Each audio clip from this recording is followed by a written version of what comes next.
Gary Brown here again, and tonight we're going to be making paella. And this is going to be a perfect day for using the Cobb grill. It's kind of cold and dreary outside, so grilling on the porch is perfect. Well, I've started out with a nice bed of hardwood natural charcoal, and that's been going for a while, getting it nice and hot. And I made a pretty good sized fire here because we're going to be heating up a fair amount of food. So what I'm going to do next is put on the cooking surface and let that warm up for at least, probably 20 minutes, because I want that platter to get very, very hot. Today we're making a recipe out of the New York Times it's a recipe by Florence Fabricant, and it's couscous with mussels and shrimp. Originally this was set up, of course, to be done in a regular frying pan or a skillet on top of a stove. And we're going to be doing it, of course, in the Cobb grill, and we're cutting down the volume by half so it'll fit on the grill.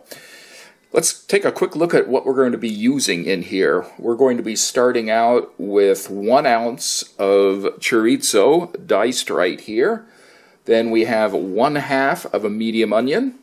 That's chopped up nice and fine, and 2 cloves of garlic, finely minced. Next set of ingredients we have are going to be some chopped cherry tomatoes, and that's about 8 of those. And we're going to be adding into that a mixture of smoky Spanish paprika. Now there's a pepper that's called espelete, which I don't have, so I've substituted a little bit of smoky chipotle, about a 1/4 teaspoon. Should say there is a 1/2 teaspoon of smoked paprika, and then a 1/2 teaspoon of salt in there. Finally, the couscous in the back there. And if you notice, that's a coarse couscous, sometimes called Israeli couscous. And we have about 3/4 cup of that. Now we start working with our proteins and some more liquids to kind of soften things up. We're going to be adding 1/2 pound of large shrimp. I've peeled and deveined those. And I should note that these are nice, fresh, jumbo Gulf of Mexico, Texas shrimp. They're wild caught. You really should avoid getting any sort of shrimp from Southeast Asia. You don't know the sourcing. It's environmentally bad. Get good wild caught shrimp.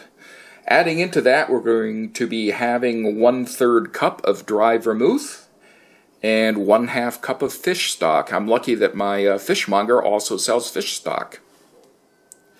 Finally, we'll be wrapping things up. We'll be adding 1 pound of mussels, nice and fresh. I've scrubbed those, discarded any of them that were open. If they're open, you don't want to use them. They're already dead.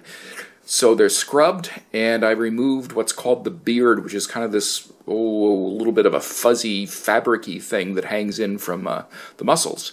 So the Cobb frying pan should be heated up now. Let's head outside and start cooking. The Cobb frying pan has been heating up now for about 20 minutes. Let's see how things look. Nice. Oh yes, quite hot. Start off by putting in the chorizo. Sometimes you don't do things in the right order. Put a nice little blob of olive oil in there. Yes, I know it's a non-stick surface. A little bit of olive oil helps transfer the heat. Close that up. Let that cook for about 2 minutes. It's been about 2 minutes now. You can see that that's getting nicely brown. And of course, we've got our wind chimes in the background. Next up, put in the onions.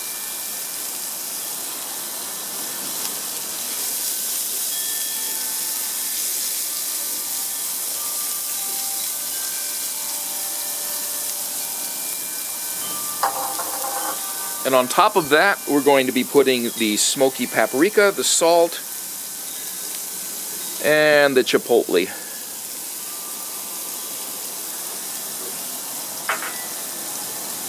Give that a nice stir.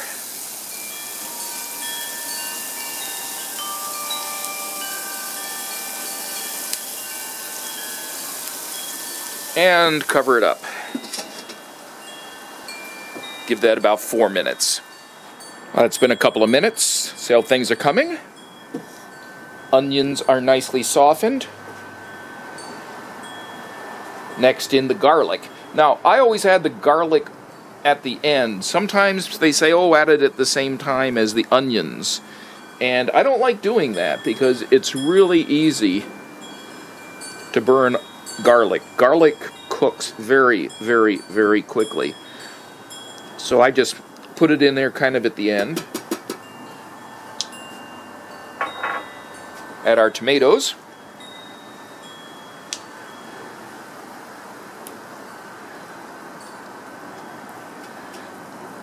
And give that another 5 minutes. Okay, a couple of minutes have gone by.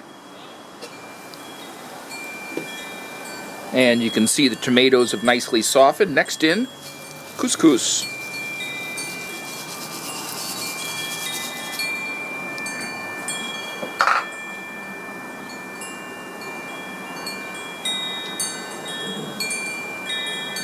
And that's about 3/4 of a cup. And we just sort of mix that around. Get that combined with things. The next step is going to be interesting. It's when I add the liquids in, and we hope with this little rim right here, it's enough to keep things intact. And this is not exactly level.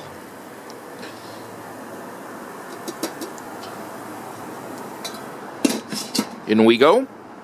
2 minutes. A minute or so has passed. Couscous is looking good. In go the shrimp.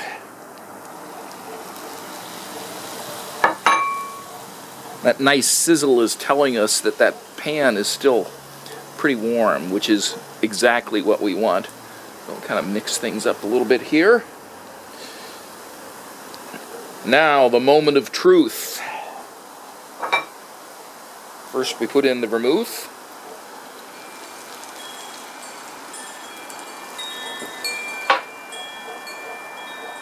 Then we put in the fish stock.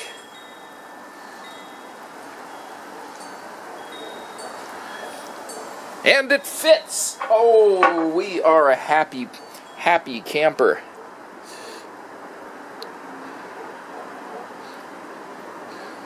It fits, but just barely. If this was a little bit more level, life would be good.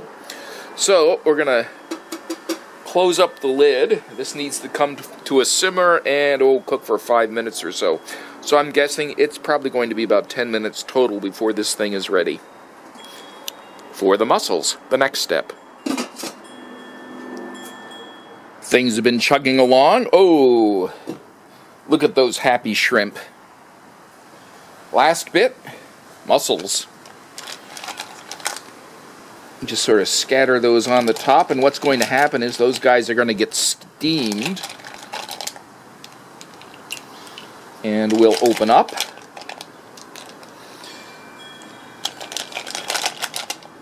And when they're opened up and heated through, dinner will be ready. I've got to say, that is really pretty looking. I think I'm just going to bring the tray to the table, or bring the grill surface here to the table.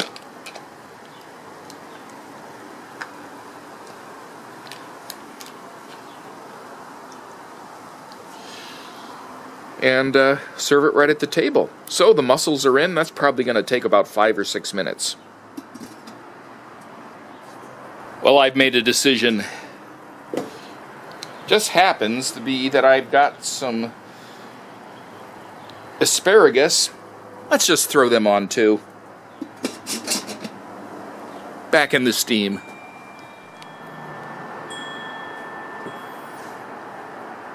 It's been about 10 minutes. Let's see how things look. And our little mussels look to have popped open. The asparagus looks nicely cooked.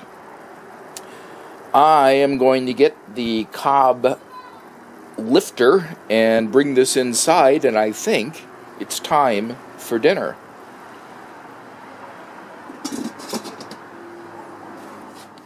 there it is. Mussels, shrimp. It looks glorious. So we'll be having this for dinner with some wonderful South African white wine, Goats du Rhum. That's from the Fairview Vineyard down in the Parel district. Incredible wine. So I think this is a pretty good recipe. I'll be printing out for you to look at the actual ingredients. Cobb Grill. It is incredibly versatile. Thanks for watching.